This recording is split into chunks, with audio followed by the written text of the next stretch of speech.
am reading scripture this morning. We will be reading Acts chapter 12, verses 1 to 18 from the NIV Bible. It was about this time that King Herod arrested some who belonged to the church, intending to persecute them. He had James, the brother of John, put to death with the sword. When he saw that this met with approval among the Jews, he proceeded to seize Peter also. This happened during the festival of unleavened bread. After arresting him, he put him in prison, handing him over to be guarded by 4 squads of 4 soldiers each. Herod intended to bring him out for public trial after the Passover. So Peter was kept in prison, but the church was earnestly praying to God for him. The night before Herod was to bring him to trial, Peter was sleeping between 2 soldiers bound with 2 chains, and sentries stood guard at the entrance. Suddenly, an angel of the Lord appeared, and a light shone in the cell. He struck Peter on the side and woke him up. "Quick, get up," he said, and the chains fell off Peter's wrists. Then the angel said to him, "Put on your clothes and sandals," and Peter did so. "Wrap your cloak around you and follow me," the angel told him. Peter followed him out of the prison, but he had no idea that what the angel was doing was really happening. He thought he was seeing a vision. They passed the first and second guards and came to the iron gate leading to the city. It opened for them by itself, and they went through it. When they had walked the length of 1 street, suddenly the angel left him. Then Peter came to himself and said, "Now I know without a doubt that the Lord has sent his angel and rescued me from Herod's clutches and from everything the Jewish people were hoping would happen." When this had dawned on him, he went to the house of Mary, the mother of John, also called Mark, where many people had gathered and were praying. Peter knocked at the outer entrance, and a servant named Rhoda came to answer the door. When she recognized Peter's voice, she was so overjoyed, she ran back without opening it and exclaimed, "Peter's at the door." "You're out of your mind," they told her. When she kept insisting that it was so, they said, "It must be his angel." But Peter kept on knocking, and when they opened the door and saw him, they were astonished. Peter motioned with his hand for them to be quiet and described how the Lord had brought him out of prison. "Tell James and the other brothers and sisters about this," he said, and then he left for another place. In the morning, there was no small commotion among the soldiers as to what had become of Peter. After Herod had a thorough search made for him and did not find him, he cross-examined the guards and ordered that they be executed.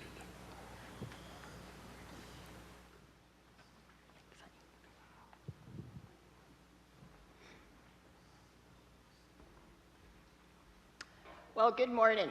What an awesome time of worship already this morning. It's exciting to be here. It's exciting to hear everything that God is doing through his church this morning and in the year ahead.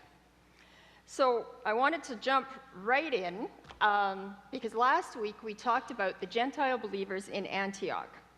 And Jim mentioned that the believers there who were not Jews, they were Gentiles, were collecting an offering for the Jewish believers who lived in Judea to help them in a time of a famine.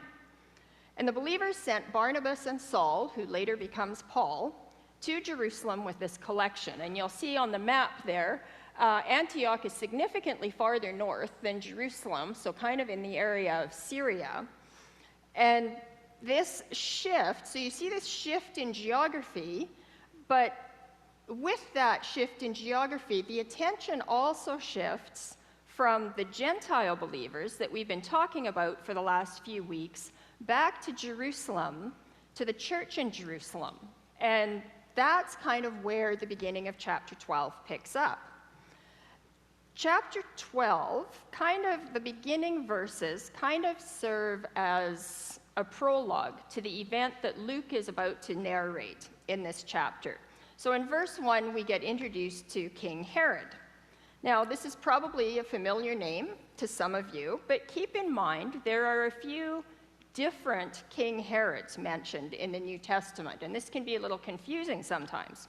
So there is Herod the Great, and Herod the Great was in power when Jesus was born. He was the one who, in the book of Matthew, was responsible for killing all of the Bethlehem babies under the age of 2 years old, because he wanted to wipe out any potential threat of a usurper growing up to take away his throne and his kingdom.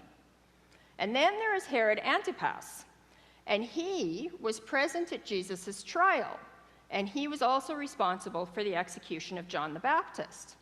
And now the Herod that we are hearing about is Herod Agrippa I, and he is actually the grandson of Herod the Great. He had come into power, and he was actually appointed as the Roman king and ruler over the Jews. He was responsible for all of the area of Judea, Samaria, and Perea, and Galilee. So he rules over these areas, and he is not new about hearing this group of people who call themselves Christians and believe that Jesus is God's promised and anointed Messiah, that he is God's son, who died and was resurrected back to life. This isn't news to Herod.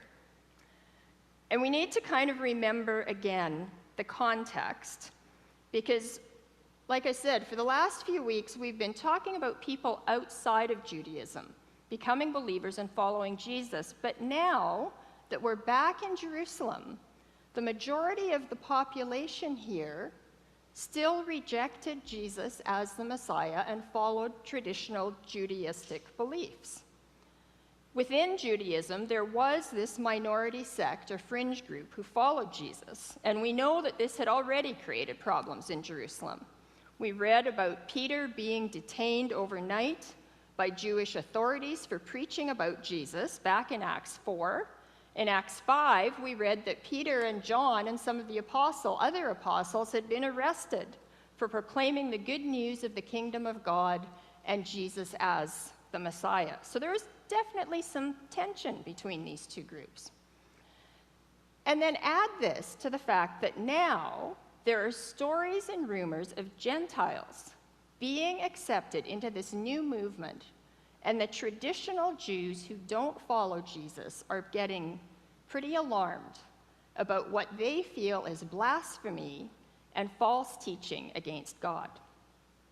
So up to now, any persecution that the believers have faced in Jerusalem has primarily come from within Judaism itself. It's come from the Jewish religious leaders and authorities. But now, we start to see something different happening. We begin to see the beginning of secular persecution of the early church. Because Herod looks around this region that he is governing, and he sees what's going on there. And here's a point of history that's kind of interesting. Herod was actually an observant Jew. He had a grandmother who was Jewish. And we have historical records and writings from a fellow by the name of Josephus, who is keeping records during this time, and his writings indicate that Herod Agrippa I actually did observe the Jewish laws, and he was considered by the Jews to be a relatively equitable and generous ruler. So Herod understood the tension that was going on within Judaism, and he saw an opportunity to increase his popularity and power with those who held to traditional Judaism. And that opportunity came in the form of him using his position and his political power to leverage an already divisive situation in the religious scene. It seems like things haven't changed much over 2,000 years sometimes, doesn't it? Some political leaders still use divisive situations to gain power. So Herod begins to persecute the believers who call themselves Christians. Thanks for that. Herod begins to persecute the believers who call themselves Christians by targeting the leaders of this movement.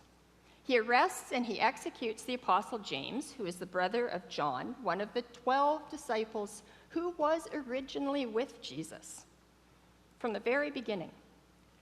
And Herod sees that the majority of people in the region of Judea respond well to this. His popularity and his political standings go up, and he decides he's onto a good thing here. So his next target is Peter.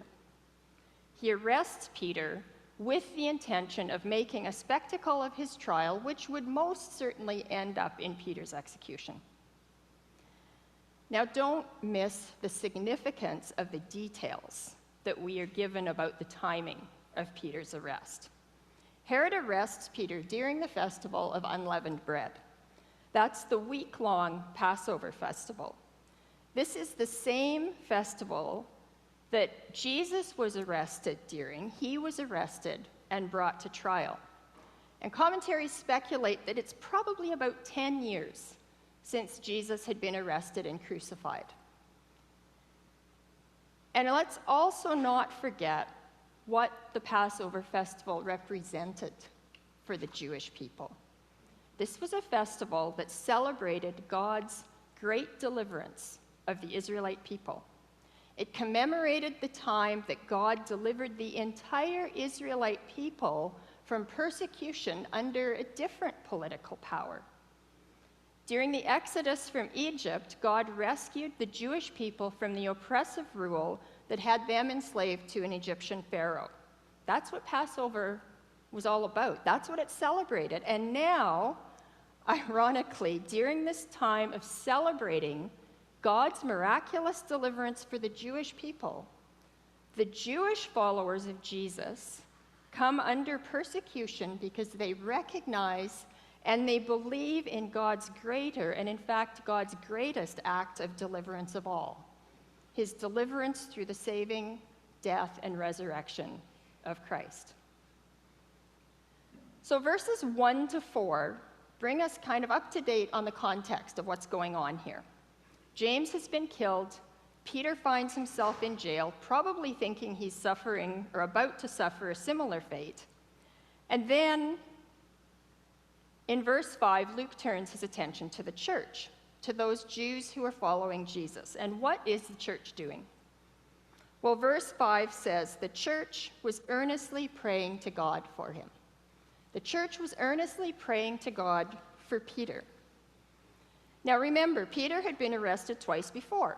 First, he had been detained overnight. The second time, Peter had actually escaped from prison by what must have seemed like very mysterious circumstances to the officials. Back in Acts 5, if you remember back when we went through that, we read that during the night, an angel of the Lord had come and opened the doors of the prison and brought out the apostles who had been arrested. Now, Herod didn't want to lose his prized showpiece and his ticket to more popularity, so he leaves nothing to chance. Peter is placed under heavy guard. He is chained with a guard on either side of him, and then 2 men are guarding the doors to the prison, and they rotate these in shifts of 4 throughout the night. Peter isn't going anywhere. Or is he? Well, Peter's sleeping, the church is praying, and now, lo and behold, an angel shows up in the jail cell. Just a very brief rabbit trail. Just a few minutes to talk about angels. Angels are created by God. One of their roles is to act as God's messengers, and they also tend to show up in times when people need help. And yes, angels still are at work in the world today, acting on God's behalf to minister and care for his people. There are powers at work in this world, both good and evil, that are beyond our visible realm today. So that's, like I said, just my little rabbit trail on angels there. But I think sometimes we forget about that in our materialistic world. So one of God's angels shows up in the jail cell, and he has to smack Peter to wake him up.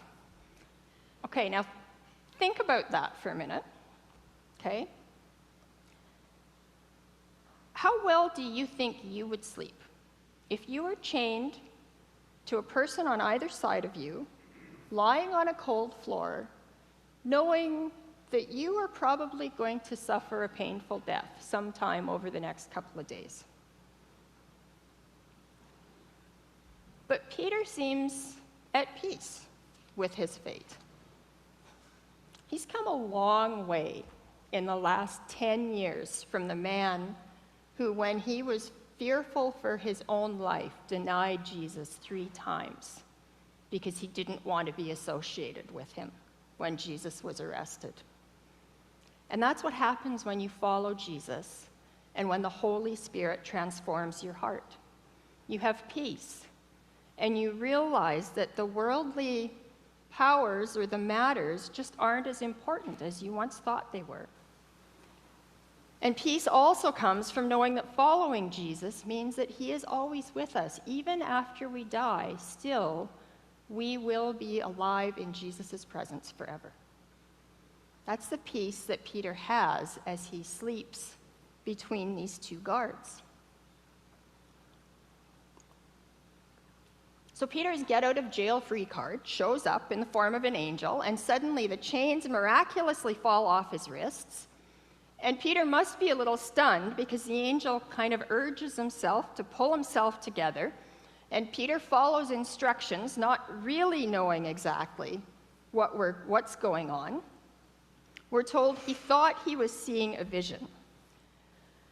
Now, I don't know if Peter was kind of stumbling around half asleep or if he actually didn't believe that what was happening was real. It just seems like he can't quite wrap his head around what's happening, which is kind of ironic given the fact that this is not Peter's first angelic jailbreak.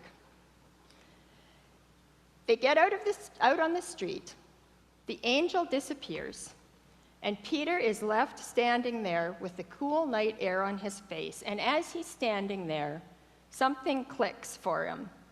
And he suddenly realizes this is no vision. Verse 11 says, "Then Peter came to himself and said, 'Now I know without a doubt that the Lord sent his angel and rescued me from Herod's clutches and from everything the Jewish people were hoping would happen.'" It always kind of gives me this kind of goosebumps or this sense of excitement when we see God intervening and acting in people's lives throughout history. At Passover, so many years earlier, God had intervened in the lives of those ancient Israelite people to free them from persecution and oppression under the Egyptian ruler, and now God was intervening in a miraculous way in Peter's life to rescue him from persecution by worldly powers and agendas. See, the perceived worldly power of humans is no match for the power of God, hands down.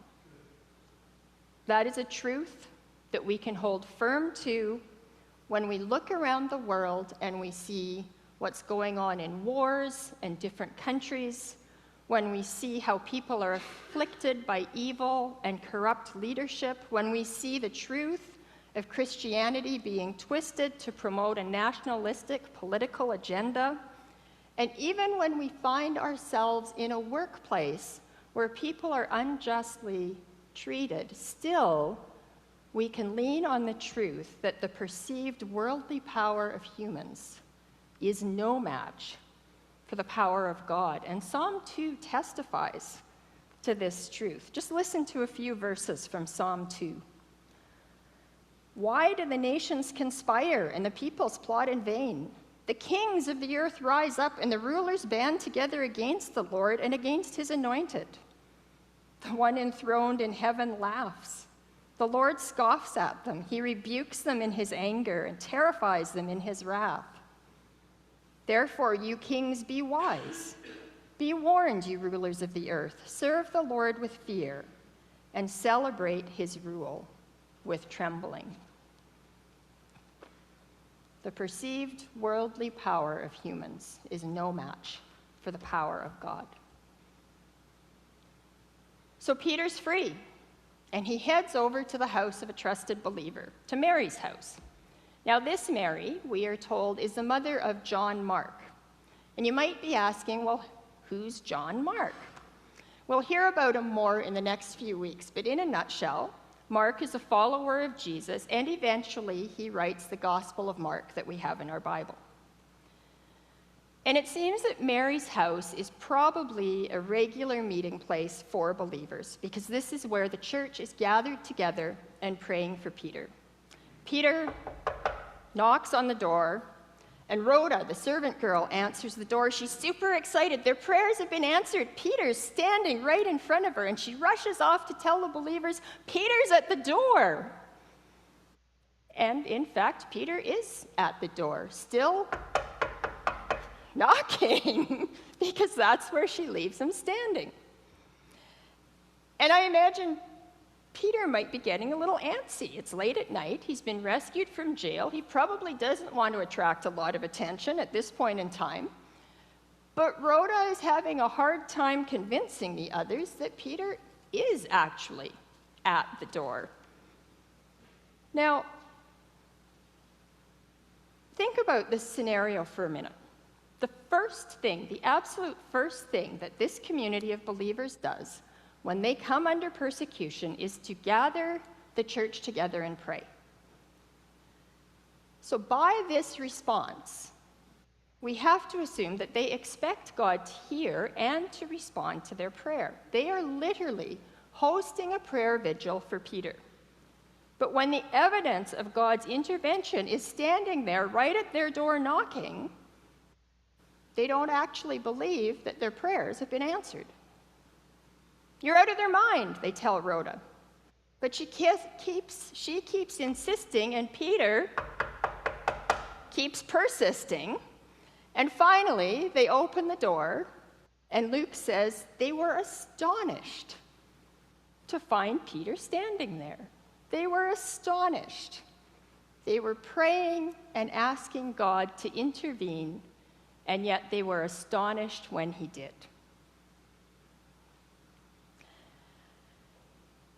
I don't want to be too hard on these early believers, because I think we have all been there at some point in time.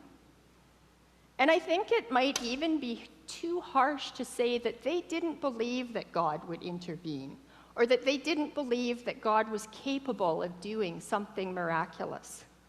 They wouldn't have gathered to pray in the first place if they didn't believe God was capable of this. They would have just given up, accepted defeat, and waited for Peter's trial and subsequent execution. So I think they did believe that God could and would do something. But keep in mind that this community of believers had just recently witnessed a tragic event where it seemed like God had not intervened to save James. And remember, James was one of the original 12 apostles. He would have been an esteemed member of the Jerusalem church. And I don't think for a minute that that church hadn't been praying for him, just like they had been praying for Peter when James had been arrested. But now he was dead. So maybe Peter's disbelief and disorientation as the angel led him out of the jail cell, and the church's disbelief about Peter being at the door wasn't unbelief in God or his power and his ability to do the miraculous. I think it was more complicated for those early believers, and I think it's more complicated for us today when we struggle with the hard question, like, why does God intervene in one circumstance and not the other? Why do some tragic things happen? Sometimes I think we're afraid to hope. I think we're afraid of the crushing disappointment if we hope in God and the situation that we are praying for doesn't change. And we're afraid of what it will do to our perception of God or our belief in God if what we hope and pray for doesn't happen, or it doesn't look like we think it should. Have you ever not told someone that you are praying for them in a specific situation because you're afraid that if God doesn't answer the way they want, they'll lose faith in God? I think we've all done that at some point in time. Maybe that's what we're afraid of for ourselves as well. If God doesn't answer our prayers, if God doesn't intervene, or more to the point, if we think he doesn't, or it's not what we want, are we afraid that we will lose faith in God?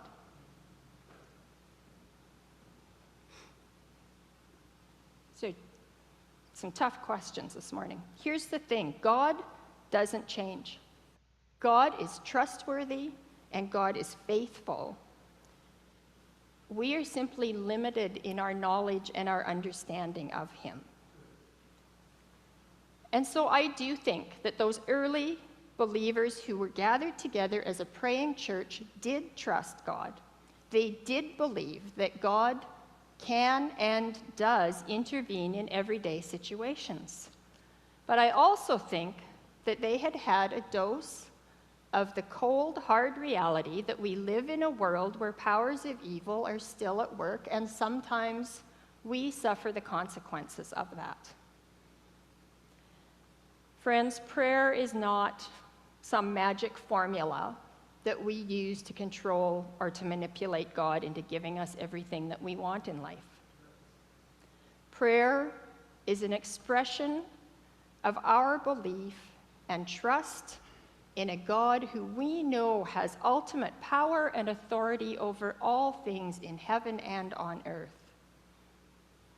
God is still greater than all the powers of evil that are active in the world today. And prayer is an expression of our trust that no matter what happens, God will take the situation, he will reshape it, he will redeem it, and he will make it into something new that brings life and hope and reveals his glory. And I know that many of you have suffered great loss. I know that life has been a struggle, and I know that some of you are walking through dark times right now and asking hard questions like, why save Peter and not James? And what I see in this passage is the beauty of the faithfulness of a community of believers, the beauty of the church coming together in the midst of tragedy and loss to pray and persevere in their faith, to continue to trust God for their deliverance and for the deliverance of their friend, even while they were still grieving the loss of another. And we don't always get to know why some of our prayers aren't answered the way we'd like. But when we persevere in faith and we trust in God to meet us in the place of our deepest pain every day, we find out that over time, and it could be days or months or weeks or even years, God is faithful and he sustains us, and his strength helps us endure. And by enduring through God's grace, we find hope, and our lives become a living, breathing testimony to God's power working in the world. So in this particular case, God does intervene. He rescues Peter from imprisonment and death. And then verses 20 to 24 that we didn't read this morning serves as kind of an epilogue to this whole story, telling us that Herod is disappointed that he lost the opportunity to ingratiate himself with the Jews. He leaves the region of Judea, goes back to Caesarea, where he throws around his political weight again by cutting off the food supplies to a couple of cities close by. And the people of these cities, knowing that they kind of need to get back into his good graces, otherwise they won't eat, seize their chance to do that at one of Herod's public addresses to the people. And verses 21 and 22 describe this event, and again, Josephus, the historian, also records this particular event in history. And he describes Herod coming out for this public address to his people And he says he was arrayed in a garment of silver that shone like the sun, and he was resplendent in glory. And the people shouted words of flattery at him, asking for his mercy, exalting him as a god, not a man. And Herod, in all his pride and his arrogance, eats this up. He eats up their praise, and he accepts their elevation to supposed divine status. And like Proverbs 16:18 says, pride goes before destruction, and a haughty spirit before a fall. And so it was with Herod. He accepts the worship of these people. He fails to give glory to God for everything he is and everything that he has. And as a result, we are told that Herod dies a painful death from a stomach disease, literally eaten from the inside out by worms. Ew. God's judgment does come on evil people. We may not always see it in this lifetime, but God is not blind to the hearts that are filled with evil intention in this world. And then Luke wraps up this section with these words, "But the word of God continued to spread and flourish." In spite of the perceived worldly power, in spite of evil at work in the world, in spite of persecution of the believers, still God's will prevails and the gospel message continues to spread. And it spreads because the church perseveres in faith and obedience to God. Now, I have said this before, I'll say it again now, and I will probably say it again in the future. There is power in a church that is unified in prayer. And that is why we here at Laurier are very intentional about having a time of prayer as part of our corporate worship. It's also why over the summer we have been encouraging you all to pray for God to be at work in and through Laurier. We have encouraged you to pray for God to bring people to Laurier who have never heard about Jesus. And we've also been encouraging you to pray over the summer for opportunities to have conversations about Jesus with people. And guess what? God is responding to those prayers, and he is opening doors for these conversations. And it has been super exciting and encouraging for me to hear some of those stories over the last few weeks about different conversations, different unexpected conversations that some of you have been having with different people. So I thought you might be encouraged also by hearing some of these stories. So Athena, why don't you come up? You and some of the young adults had an opportunity here a week or so ago to have a conversation with someone from the Laurier community, and God opened that door in a pretty unique way, didn't he? So why don't you start by telling us how he kind of opened that door to have that conversation? Okay. So I'm going to tell this story for the bajillionth time, so the young adults bear with me because they've heard it the same amount of times that I've told it.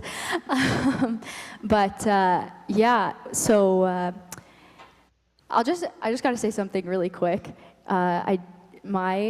My mom is like super big on like getting stray animals to their home. If we see them on the street, we like follow them, we drive after them, and we try to get them home. So that has been instilled in me by my mother. And so this is relevant because I was pulling in to our parking lot here 5 minutes before Young Adults has started, and this dog starts running back and forth in front of my car in our parking lot. And so obviously I had to stop because I was like, don't want to hit the dog. And then he ran around to the other side of my car, and I was like, okay, he's gone. I don't have to worry about the dog. And then he came back and started running back and forth in front of my car again. So I put the car in park. I opened the door. As soon as I opened the door, this dog jumps right into my back seat. And I got out of the vehicle, and I was like, I am not stealing this dog. This is not my dog. The dog just jumped into my car. And I looked around, and there was nobody. There was nobody there.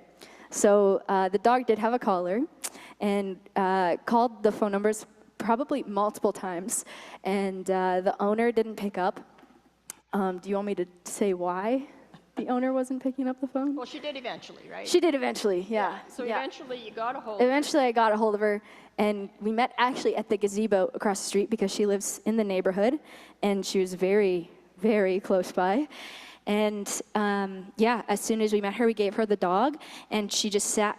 It was like by that bus stop where that bench is, she sat on the ground, not on the bench. She sat on the ground and just started crying and telling me, and I believe Austin, he's gone, Austin, about her situation. Do you want me to talk about the situation? Or It was a pretty challenging situation. it was a very challenging situation. She was facing, right? Yeah, with her partner, so yeah. Yeah. And Yeah. so you guys got open the door with the dog, Yeah. and you had the Yeah, we had the conversation with her, and then we proceeded to spend the rest of our young adults night with her in her driveway and just loving on her, because you could just sense that the Lord just really wanted her to be loved upon, and you can tell that that's what she was missing that evening. We also stood at that bus stop, and all of the young adults had an opportunity to kind of circle around her and pray for her. And some of the young adults didn't really know what was going on, but the prayers really meant a lot for her. And she said that she felt love, like in her, she could actually physically feel it in her chest. As we were praying for her, she said it felt warm. So, yeah. That's awesome. And you're able to stay in touch with her. Oh, yes. I text her sometimes. That's fantastic. Yeah. Thanks, Thanks. Athena. That's an amazing God appointment. It's at home with the woman. The dog is at home with the woman. Isn't that amazing? That's amazing. Thank you. It's amazing God appointment, like right there, when you're not expecting it. And I believe that God is making other appointments like that for other people as well in our community. And I believe that is in response to the prayers that we have been offering as a church. And just looking at what Jim was talking about, everything that is coming up in this year ahead is super exciting. And again, I just see God working through that and creating opportunities to spread the gospel and to serve and to minister to different people outside of these walls and into the community beyond us. So yeah, I think God is going to act. I think he is acting already, and that he is moving through the Spirit to honor our prayers and to spread that message. So I want to invite Gail to come forward now. Gail is the chair of our elder board, and I'm going to invite her to pray, lead us in corporate prayer, and pray for our year ahead that is coming up and everything that God is doing and is going to do through the church here at Laurier. Thanks, Gail.